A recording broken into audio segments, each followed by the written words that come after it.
Cienījamie krāslavieši, tuvojas noslēgumam Latvijas-Lietuvas pašvaldību projekts par elektroniskās nolasīšanas sistēmas izveidi Krāslavā, Līvānos un Prēļos ūdens apgādē.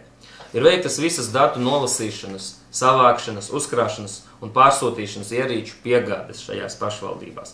Ir uzstādīts serveris un notiek darbs ar programmatūru.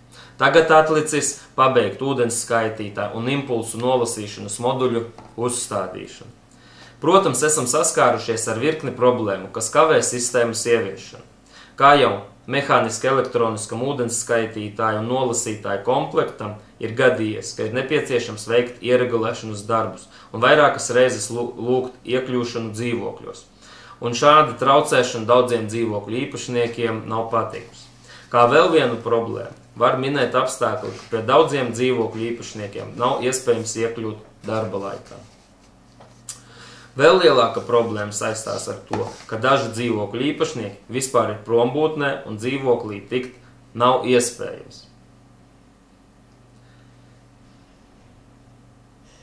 Katrā ziņā, ja jums rodas kāda veida jautājumi par elektroniskās nolasīšanas sistēmas ieviešanu Krāslavā, varat droši interesēties Krāslavas novada domē un SIA Krāslavas ūdens. Novada domes tālrunis 656 243 83 un Krāslavas ūdens abonentu daļa 656 22 303. Atvainojamies vēlreiz par sagādātajām nērtībām un ceram, ka mēs visi kopā darīsim visu iespējamo, lai tiešām šī elektroniskās nolasīšanas sistēma pie mums arī strādātu un strādātu veiksmīgi.